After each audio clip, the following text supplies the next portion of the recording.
नमस्कार दोस्तों, आप सभी लोगों का स्वागत इस वीडियो में। बहुत ही बड़ा अपडेट यहाँ पर पूरे देश के लिए, पूरे भारत देश के लिए काफ़ी बड़ा अपडेट आया है। यहाँ पर आपको बताना चाहता हूँ, आपकी जो एसएससी द्वारा, स्टाफ सिलेक्शन कमीशन द्वारा स्टीनोग्राफर ग्रेड सी और ग्रेड डी में जो रिक्रूटमेंट चल रही है अभी 2023 के ईयर में, इनका रिजल्ट आ चुका है। जिन लोगों ने भी आपका कंप्यूटर बेस्ड एग्ज़ाम दिया है, आप सभी लोगों का स्किल टेस्ट के लिए जो सिलेक्शन हुआ है उनकी लिस्ट आ चुकी है। आपको बता देता हूँ सारी जानकारियाँ इसके रिगार्डिंग क्या क्या आई है। सबसे पहले आप ये समझिए, स्टीनोग्राफर ग्रेड सी और डी है क्या, स्टीनोग्राफर की जो पोस्ट है क्या, एलिजिबिलिटी, क्वालिफिकेशन, बाकी सब इसके अंदर होता है क्या है, कि कौन लोग इस पर अप्लाई करके इस जॉब को लेते हैं, सारी जानकारी आपको इस जॉब से जुड़ी हुई सारा कुछ मैंने आपको दिया हुआ है। वो कहाँ दिया है, वो आपको दिया हुआ है दूसरे वीडियो में, जो कि पहले हम महीनों पहले ही इस बात को डिस्कस कर चुके हैं नोटिफिकेशन वाले वीडियो में, जिसके अंदर मैंने आपको बताया था कि स्टीनोग्राफर ग्रेड सी और डी की रिक्रूटमेंट निकल चुकी है। आप सभी लोग जाके अप्लाई करो, जो कि ऑल इंडिया बेस में रिक्रूटमेंट चल रही है। ऑल इंडिया मतलब अगर आप मान लीजिए पूरे देश में कहीं भी अभी बैठे हुए हैं, अभी करेंटली बात कर रहा हूँ मैं, अभी मान लीजिए आप कहीं भी हो, मान लीजिए पूरे देश में आप कहीं भी रह रहे हैं, राजस्थान रह रहे हैं, जयपुर रह रहे हैं, पटना रह रहे हैं, दरभंगा रह रहे हैं, या फिर इलूरू चित्तूर में रह रहे हैं, या फिर उड़ीसा, झारखंड, या फिर दिल्ली, हरियाणा, कहीं पर भी पूरे देश में रह रहे हैं, तो आप सभी के लिए जॉब थी, जो कि बहुत बड़ी रिक्रूटमेंट होती है। अगर कोई भी एसएससी कोई भी नोटिफिकेशन निकालता है कोई भी वैकेंसी का, तो वो बहुत बड़ा रिक्रूटमेंट होता है, क्योंकि वो ऑलमोस्ट वो पूरे देश पर ही होता है, यानी कि वो पूरे देश के लिए ही होता है, पूरे देश में ही उसके सेंटर रख के उसकी रिक्रूटमेंट कराई जाती है। तो 1207 लोगों के लिए वैकेंसी निकली थी। दोबारा एक बार क्लियर करता हूँ, 1207 लोगों के लिए यहाँ से वैकेंसी निकाली गई, जिसके अंदर हमें हमें यानी स्टीनोग्राफर के अंदर एसएससी द्वारा, एसएससी रिक्रूट करके आपका भेजेगा, जहाँ भी उन्होंने अपने अपने डिपार्टमेंट में रखी गई थी वैकेंसी, नोटिफिकेशन में डिस्कस हुआ था। तो ये ऑल इंडिया बेस पे आपकी जॉब थी। जिन लोगों ने भी फॉर्म भरा था उनको पता होगा इतनी वैकेंसियाँ थी, जब हमने डिस्कस किया था तब आपको बताई थी। और ये वैकेंसियाँ ऑल इंडिया बेस से आप भरी जा रही हैं, और स्टीनोग्राफर में ग्रेड सी और डी में इनका एग्ज़ाम हुआ था, जिसका रिजल्ट आ चुका है। आप सभी लोगों का कंप्यूटर पे एग्जाम हुआ था, जिन्होंने दिया था बहुत अच्छी बात है, आप सभी को पता होगा। अभी इसके अंदर आपकी कट ऑफ बता देते हैं, कट ऑफ क्या आई है। दूसरा ये भी बता देते हैं, स्टीनोग्राफर में ग्रेड सी और डी दोनों की अलग अलग लिस्ट भी आ चुकी है। जो भी लोग सिलेक्ट हुए हैं, जो लोग अब स्किल टेस्ट में जा रहे हैं, उनको मैं बता देता हूँ कौन कौन लोग हैं।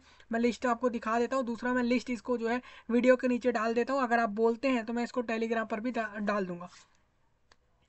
चलिए, तो सिंपल सी बात है, इसमें कोई ज़्यादा कुछ खास इसमें है नहीं। एक कट ऑफ है आपका, और एक जो आपका सिलेक्टेड कैंडिडेट की लिस्ट है, जो भी लोग सिलेक्ट हो उनकी लिस्ट है। तो ये सारा कुछ डिस्कस कर लेते हैं। ऑल इंडिया ये रहेगा सारा कुछ। चलिए, आपको इसका मैंने वीडियो के नीचे दे दिया है, आपको कहीं ढूंढना नहीं पड़ेगा इस चीज़ को, कट ऑफ को। और ये लिस्ट जो है शॉर्ट लिस्ट है, इसको कहीं ढूंढने की जरूरत नहीं है, सिंपल आपके वीडियो के नीचे मिल रहे होंगे लिंक, वहाँ से आप जाओ और देख लो। सबसे पहले आप ये देखो, इसके अंदर मैं आपको दिखाना चाहता हूँ, ये देखिए। सबसे पहले हम कट ऑफ डिस्कस करेंगे, फिर हम लिस्ट पर चलेंगे कि कौन लोग सिलेक्ट हुए हैं। तो स्टाफ सिलेक्शन कमीशन जो है वो स्टीनोग्राफर में ग्रेड सी और डी के एग्जामिनेशन लिया था 2023 में, इनका रिजल्ट आ चुका है। इन सभी को बुलाया जा रहा है स्किल टेस्ट के लिए। मतलब अभी स्टीनोग्राफरी जो है वो एक स्किल एग्जाम है, मतलब एक स्किल जॉब है। वो एग्जाम, वो एक तो एग्ज़ाम ले लिया क्वालिफिकेशन के हिसाब से, आपकी 12वीं पास की थी, आपको पता होगा 12th पास की ये जॉब थी।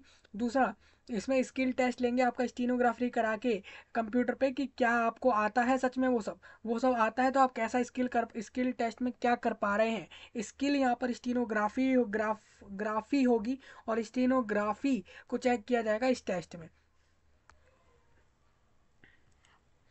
हाँ, ये एग्ज़ाम कब हुआ था, ये एग्ज़ाम 12 और 13 अक्टूबर में हुआ था, पूरे देश भर में, पूरे इंडिया के 12 और 13 अक्टूबर में पूरे देश में करा लिया गया इस एग्ज़ाम को। और ये कंडक्ट हुआ था एक से ज़्यादा शिफ्ट में, और मार्क्स जो स्कोर करे गए कैंडिडेट के द्वारा, उसको नॉर्मलाइज कराया गया एक फॉर्मूला यूज़ करके कमीशन ने, जो कि इनके वेबसाइट पर भी आपको मिल जाएगा। 7 फरवरी 2019 के डेट में इस फॉर्मूले को बताया था कमीशन ने, कि हम इस फॉर्मूले को यूज़ करेंगे हमारे रिजल्ट्स बनाने के लिए रिक्रूटमेंट में। तो आपको बता दूं, ये पैरा नंबर 11 में भी एज पर द, आपको पैरा नंबर 11 जो था, मतलब पैराग्राफ 11वां नंबर का पैराग्राफ जो नोटिफिकेशन में था इस जॉब का, वहाँ पर भी आपको दिख जाएगा यही सेम चीज़ जो इन्होंने बताई है इस फॉर्मूले की। तो उसी फॉर्मूले को यूज़ करके इन्होंने आपका रिजल्ट बनाया है उन सभी लोगों का जो लोग भी क्वालिफाई करके अब स्किल टेस्ट में जा रहे हैं। Notice of the examination, minimum qualifying marks जो उन्होंने बताए हैं सीबीई एग्ज़ाम के, यानी कंप्यूटर पे जो एग्ज़ाम लिया, ये अलग से अभी नहीं बता रहे हैं, इन्होंने पहले ही क्लियर करा था कि जितने मार्क्स का एग्ज़ाम हो रहा है आपका, उसमें से अगर अनरिजर्व्ड वाले तो आप 30% लाओ, ओबीसी वाले हो, ईडब्ल्यूएस वाले हो तो 25% लाओ, अगर आप अनुसूचित जाति जनजाति या डिसेबिलिटी या एक्स सर्विसमैन हो तो आप 20% मार्क्स भी ले आओगे एग्जाम में, तो हम आपको नेक्स्ट स्टेज में भेज देंगे। जो भी आपके मार्क्स का एग्जाम हुआ था उसमें जो भी लोग इतने प्रतिशत मार्क्स लाए हैं वही सभी लोग आगे जा रहे हैं। Based of the performance, candidate का जो भी आया है परफॉर्मेंस, उसके बेस पर ये 3596 लोगों को सिलेक्ट किया है, कैंडिडेट्स को क्वालिफाई कर गए हैं सब, और ये स्किल टेस्ट में जाएंगे इन पोस्टों पे। ये देखिए, ये ग्रेड सी में और ग्रेड डी में तो आप देख लो कि 18,299 कैंडिडेट जो है वो सिलेक्ट हुए हैं ग्रेड डी से। ये ग्रेड सी और डी का क्या चक्कर है, इनमें फ़र्क क्या होता है, ये सारा मैंने नोटिफिकेशन के समय बताया था, आपको पता होना चाहिए कि वहाँ पर ये सारी जानकारियाँ दी गई थी।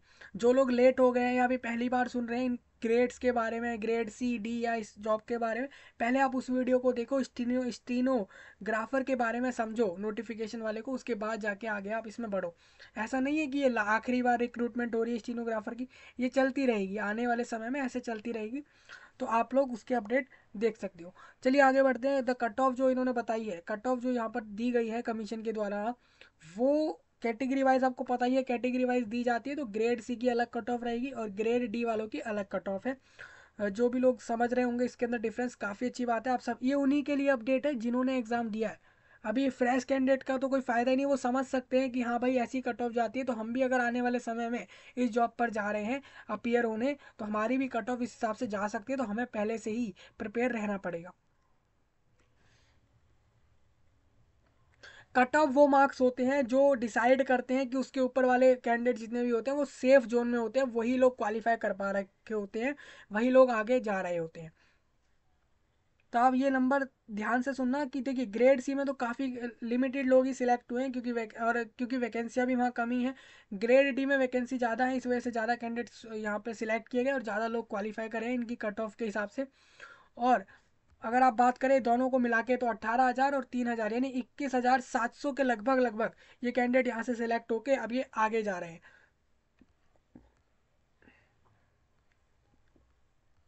ग्रेड डी से ज़्यादा लोग सिलेक्ट किए। अभी आप लोग ये भी कह सकते हो कि भाई वैकेंसी आपकी 1200 के लगभग है और आप इतने लोग सिलेक्ट क्यों कर रहे हो, क्योंकि स्किल टेस्ट में भी अभी बहुत लोग यहाँ से डिसक्वालीफाई हो जाएंगे, क्योंकि वो स्किल टेस्ट जिनको नहीं आएगा, नहीं कर पाएंगे, तो वो लोग भी यहाँ से अलग अभी हटने वाले हैं। मैं आपको बता देता हूँ अनुसूचित जाति ग्रेड सी वालों की कट ऑफ बता रहा हूँ। अनुसूचित जाति में 136.08 के लगभग गई है ये कट ऑफ। जो लोग भी इससे ऊपर मार्क्स लाए हैं अनुसूचित जाति में ग्रेड सी के स्टीनोग्राफर में, वो सभी लोग पास कर गए हैं और वो आगे जा रहे हैं स्किल टेस्ट के लिए। 650 लोग ऐसे हैं। अनुसूचित जनजाति में 128.04 के लगभग यानी 174 लोग आगे जाएंगे। ओबीसी में 145.43 मार्क्स लाने वाले जो भी लोग हैं इसके ऊपर वाले, वो सभी लोग पास कर गए हैं, जो कि 1,156 वैकेंसी मतलब इतने नंबर्स हैं जो लोग आगे जा रहे हैं, इतने लोग सिलेक्ट हुए। तो यूआर वालों में 965 लोगों को सिलेक्ट किया। अभी कुछ लोग ये भी कह सकते हैं भाई यहाँ पर सबसे कम, यहाँ पे यूआर वालों की संख्या हमें कम दिख रही है सिलेक्शन में, और हमें ओबीसी वालों की ज़्यादा दिख रही है। लोग कह सकते हैं क्योंकि लोग कहते हैं कि यार यूआर वालों इतने कम कैसे सिलेक्ट हो रहे हैं ग्रेड सी में, और ओबीसी कैसे इनमें ज़्यादा सिलेक्ट हो रहे हैं, लोगों का हो सकता है वो ऐसा कह सकते हैं। तो ये देखिए, क्योंकि कट ऑफ का आप बात कर लीजिए, ओबीसी वालों की कट ऑफ कम है और यूआर की कट ऑफ ज़्यादा है, तो जिस वजह से कट ऑफ अब देखिए, जिन लोगों के 145 से ऊपर और 147.4 से नीचे नंबर आए, बीच में इनके नंबर आए, वो लोग सब लोग नहीं सिलेक्ट हो पाए, क्योंकि अगर वो यूआर से थे, क्योंकि यूआर की कट ऑफ ज़्यादा थी, इसी वजह से यूआर में कम सिलेक्ट हुए, ओबीसी से ज़्यादा सिलेक्ट हुए हैं। तो आप यहाँ से देख सकते हो ये ग्रेड सी वाला है। सेम इसी तरीके से आप ग्रेड डी वाला भी चेक कर लेना।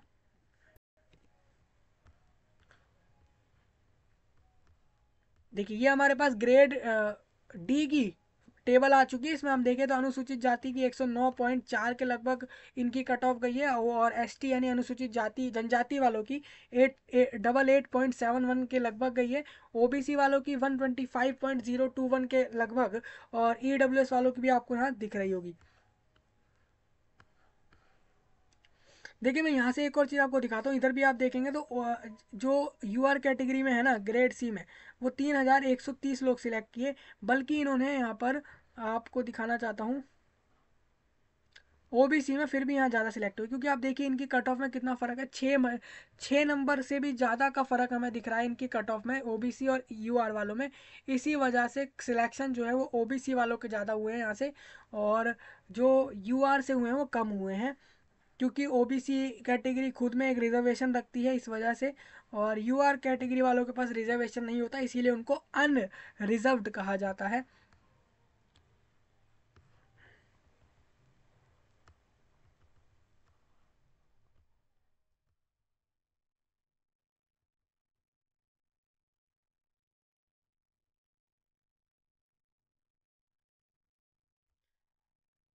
तो these candidate has been shown under their respective categories।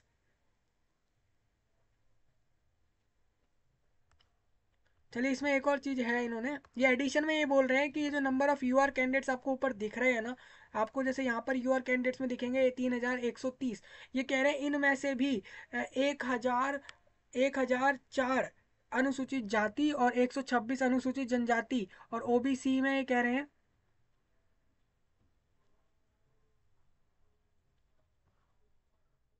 इन, अच्छा देखिए इन्होंने ये बोला है कि इतने लोग ऐसे भी हैं इधर जो कि अपनी ये सब इन इन कैटेगरी से आ रहे हैं, लेकिन इन सब ने जो पास करा है वो यूआर के कट ऑफ पे पास किया है। मतलब कि इनकी कैटेगरी में कुछ झोल यहाँ पर चल रहा है, ये इतने number of vacancy number of candidates को बताया है। जो ये बता रहे हैं उनका कन्फ्यूजन कह रहे हैं, जो कि एससी से थे एसटी से थे इतने नंबर ऑफ कैंडिडेट्स, लेकिन वो यूआर के लेवल, यूआर से वो क्वालिफाई करे हैं।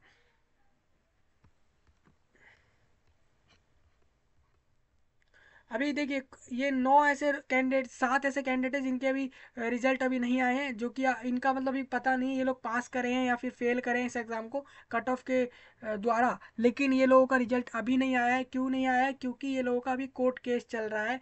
कोर्ट केस चल रहा है, इनका कुछ ऐसा इशू चल रहा है, इनके रिक्रूटमेंट में इन्होंने कुछ गड़बड़ ऐसी हुई है इनको लेकर, जिसको देखते हुए कोर्ट का कोई इसमें रीज़न है। इसमें एक्चुअली इन्होंने बताया नहीं किस कारण से इनका रिजल्ट रुका हुआ है। आपके रोल नंबर यहाँ पर आपको स्क्रीन पर अभी दिख रहे हैं।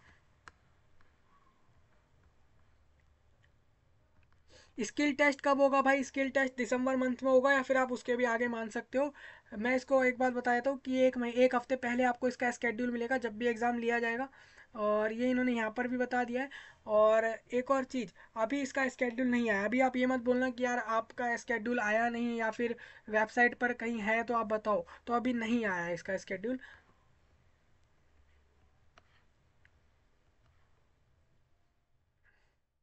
Representation received from the candidate, answer की में जो भी आपका रिप्रेजेंटेशन लिया गया,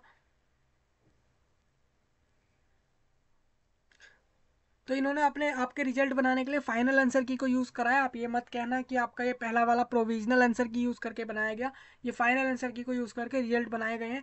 अभी कुछ लोग ऐसा कहेंगे कि हम कैसे मान लें कि ये फाइनल आंसर की को देखकर ही ये रिजल्ट बनाया गया, क्योंकि फाइनल आंसर की आपकी अभी आई नहीं है।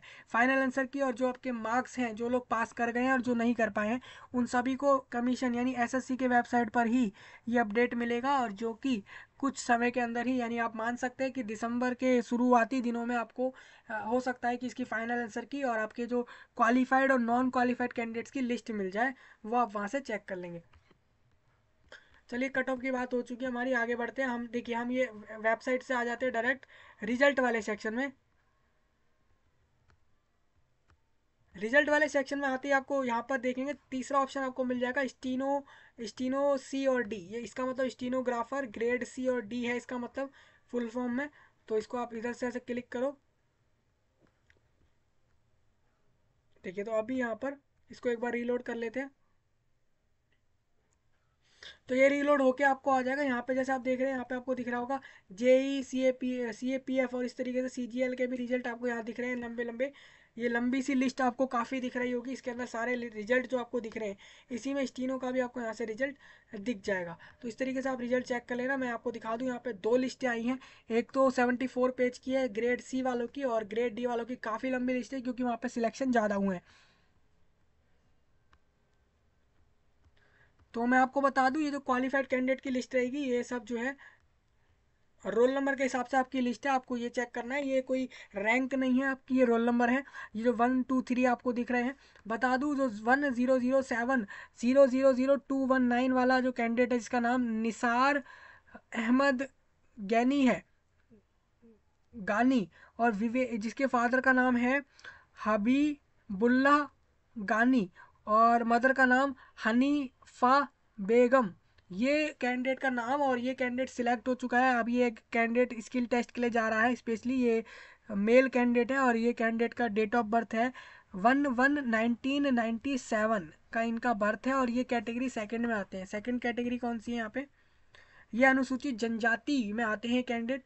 दूसरा मैं बात कर लेता हूँ विवेक कुमार रमेश चंद, फादर का नाम है, और इनकी डेट ऑफ बर्थ 1998 के मई में 9 तारीख की है, और इनकी कैटेगरी 1, यानी कि इनकी कैटेगरी हो जाएगी अनुसूचित जाति। तो आपको इस तरीके से अपना देख लेना है। अभी अमन शर्मा है, रीना देवी और सुधीर शर्मा और शुभम कुमार, दीपक कुमार, जतिन हुरिया, साहिल मिधा और साहिल प्रीत सिंह, अंकित कुमार और प्रेरणा बिश्नोई, और वर्मा विभा विजय पाल सिंह, प्रियंका सरोज खान, अंजलि ऋतिक, ईशान कोहली, सोनिया तुषार गौतम, शुभम और सी मोना रानी, और मनप्रीत, ललित कुमार, काजल, राम नरेश यादव, विनय सिंह, ये सब लोगों के नाम यहाँ पे दिख रहे होंगे आपको। आप सब लोग अपना रिजल्ट चेक कर सकते हैं। सिंपल आपको रोल नंबर डालना होगा, आपको अपना रिजल्ट वहाँ से मिल जाएगा।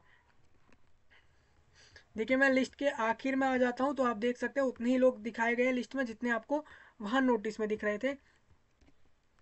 सेकंड लिस्ट पे आते हैं। ग्रेड डी वालों में सबसे पहला रोल नंबर सीरियल वाइज आता है निशा नाम के कैंडिडेट का, देविंदर कुमार फादर नेम, और कमलेश मदर नेम है, और डेट ऑफ बर्थ इनकी 2003 के अगस्त महीने के 15 तारीख की है, और ये कैटेगरी 1 में आ रही है। अब कैटेगरी 1 इनकी क्या होती है? अनुसूचित जाति से है कैटेगरी में ये कैंडिडेट। अब कुनगा लखजोम, स्टैनजिन दादुल, सोनम अंगमो, जुबेर अहमद शाह, काइसेर फारूक, जाहुर अहमद भट्ट, सोहिल खान। तो आपको यहाँ से दिख रहा होगा। अब देखिए मैं एक और चीज़ आपको दिखाऊं। अभी आप ये चीज़ देखिए, निसार अहमद, ये वाले कैंडिडेट का नाम आपने वहाँ पीछे वाले लिस्ट में भी देखा, ग्रेड सी में भी और डी में भी। तो इसका मतलब क्या है? इस कैंडिडेट ने दोनों के लिए अप्लाई किया होगा, और इस कैंडिडेट ने दोनों ही लिस्ट में अपना नाम ला लिया है, यानी कि ये कैंडिडेट ने दोनों ही ग्रेड सी और डी में पास कर लिया इस एग्ज़ाम को। आपको दिख रहा होगा यहाँ से, देखिए वही सेम डेट ऑफ बर्थ है, यानी वही वाला कैंडिडेट है जो लिस्ट 1 में भी यहाँ पर दिख रहा था। ऐसे बहुत से लोग होंगे जो दोनों लिस्ट में भी आपको मिलने वाले हैं, तो इसमें आपको चौंकना नहीं है, क्योंकि ये लोग, इसका मतलब ये है कि इन्होंने दोनों ही ऑप्शन चूज करे फॉर्म भरते में, और इन्होंने दोनों ही पोस्टों के लिए अप्लाई किया।